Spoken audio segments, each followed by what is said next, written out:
possível que um grupo de 50 pessoas realize uma discussão onde todo mundo pode ser ouvido? Sim, quando você usa o método Fishbowl.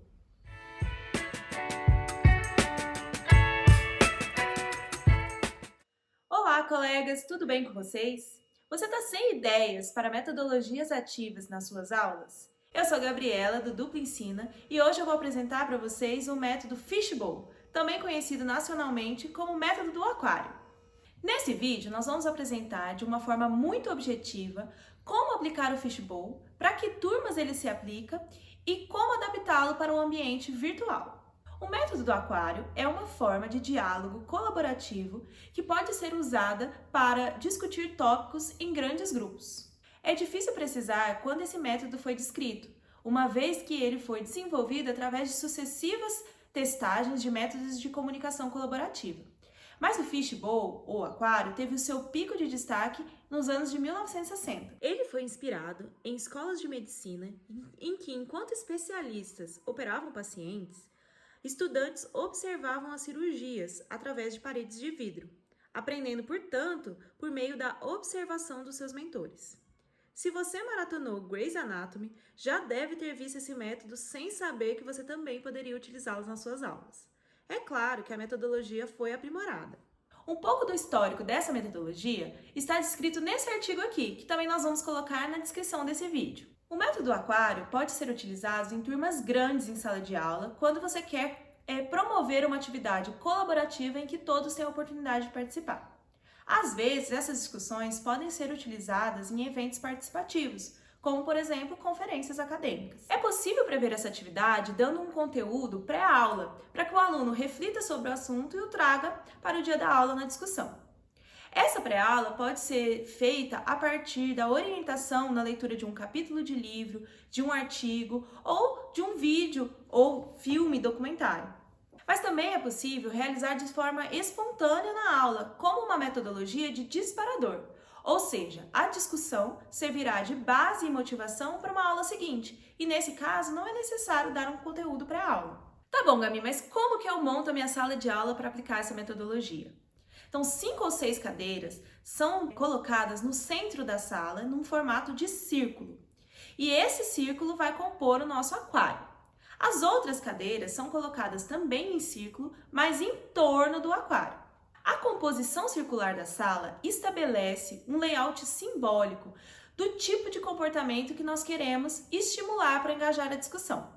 O layout enfatiza o falar e ouvir, que são ambos necessários para o sucesso da discussão. Eu apliquei o método do aquário recentemente para uma turma minha de alunos da fisioterapia, e o layout da sala ficou disposto dessa forma. Nessa minha turma, eu tinha à disposição uma sala de metodologias ativas, ou seja, mesas redondas com a possibilidade de escrita dentro delas. Então eu consegui fazer uma discussão praticada com mapa mental, o que foi super legal. Mas ela pode ser feita, e na verdade originalmente é feita apenas com uma discussão mesmo. Um grupo de pessoas é convidado a compor o aquário, o círculo central, e os demais a se sentarem no círculo que fica ao entorno do aquário. Deve-se dar o comando para que os alunos comecem a discussão a partir de um norteador. Por exemplo, você deu como uma atividade pré-aula um documentário. Você pode dar o seguinte comando: agora, os peixes do aquário vão começar a discussão. Vamos começá-la comentando sobre o comportamento do personagem tal num momento X. A discussão então acontece e os participantes que compõem o círculo externo, ou seja, que estão fora do aquário, não podem participar da discussão nesse momento, mas eles devem estar atentos e observando os peixes do aquário discutirem o assunto. Há duas formas de aplicar o método: o aquário aberto e o aquário fechado. Na metodologia do aquário aberto, são dispostas 6 cadeiras para compor o aquário, mas somente 5 ficam preenchidas. Uma sempre deverá ficar vazia. Ela serve para quando um participante do círculo externo, ou seja, que está fora do aquário, quer participar da discussão. Ele é convidado, então, a sentar nessa cadeira vazia e, obrigatoriamente, um aluno do aquário deve sair, porque uma cadeira deve estar sempre vazia e à disposição para quem quiser entrar na discussão. A entrada e saída do aquário deve ser feita de forma silenciosa e voluntária. Ou seja, Se eu sou um aluno que estou no círculo externo, ou seja, fora do aquário, estou observando a discussão e sinto que naquele momento eu quero participar da discussão, eu me voluntario a entrar no aquário e compor a cadeira vazia. Os outros membros do aquário, os outros peixes, eles deverão observar que aquela cadeira foi composta e voluntariamente um deve sair da discussão. Ele não é convidado a sair, e sim feito de forma voluntária. Esses comandos devem estar muito bem claros para os alunos antes de iniciar a metodologia. A segunda forma da metodologia é o aquário fechado. Nele são colocadas apenas 5 cadeiras para compor o aquário e um tempo de discussão é determinado. Após esse tempo, deve-se trocar todos os peixes do aquário para a discussão e ela deve continuar de onde parou. Dessa forma, é garantido que todos participem da metodologia. Você pode criar regras adicionais para essa atividade. Eu, por exemplo, já apliquei de diferentes formas e com diferentes regras.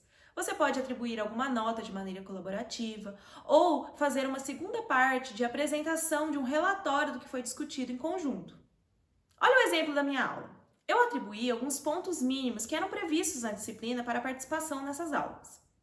E a regra foi que a discussão levaria para uma hipótese técnica. Os pontos seriam atribuídos mediante um acerto do conteúdo.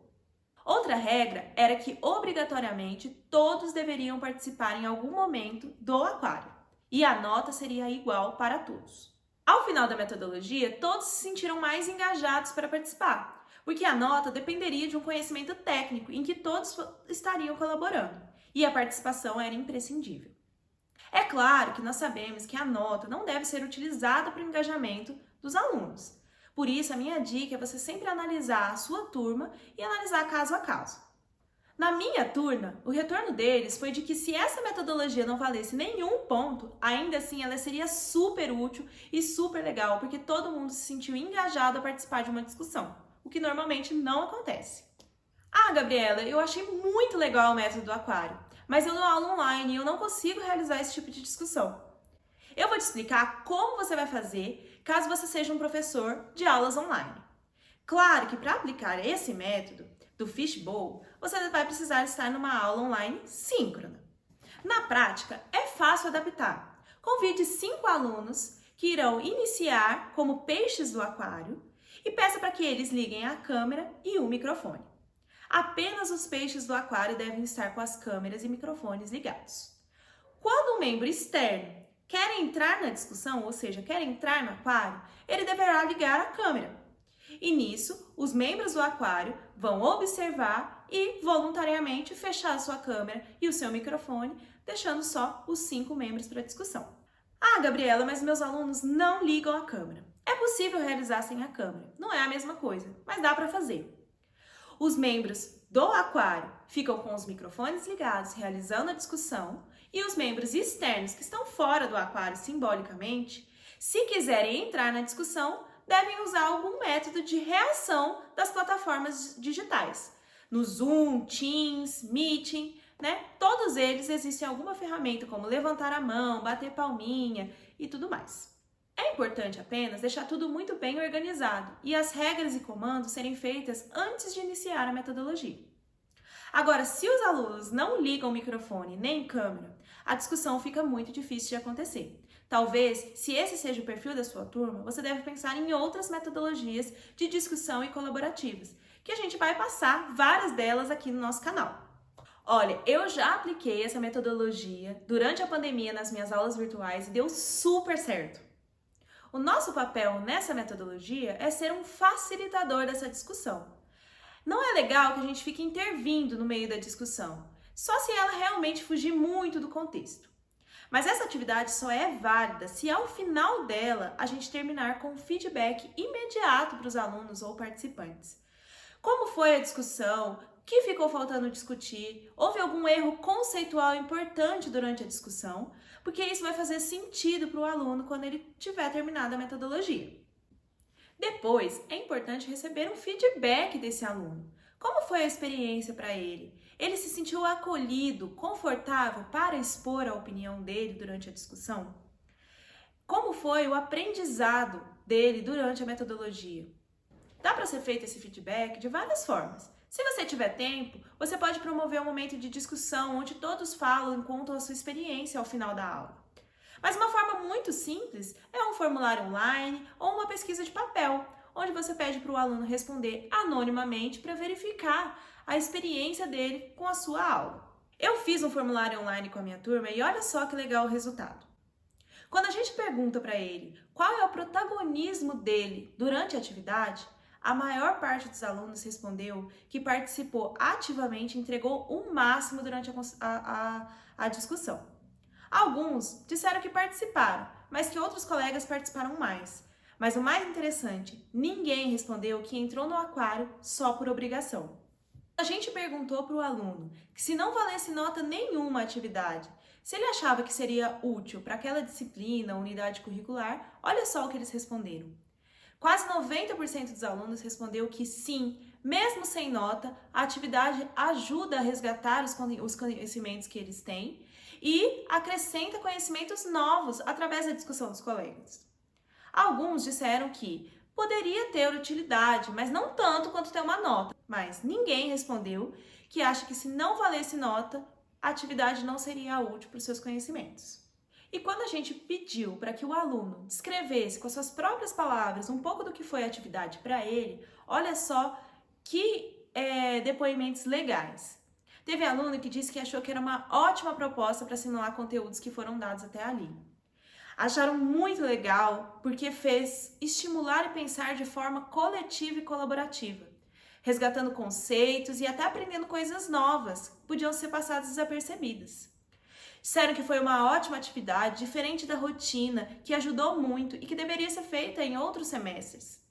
Bom, pessoal, essa atividade te ajudou? Se sim, curte aqui esse vídeo, compartilhe com seus colegas professores para engajar ainda mais nas aulas e propor atividades diferentes e colaborativas. Tchau, tchau!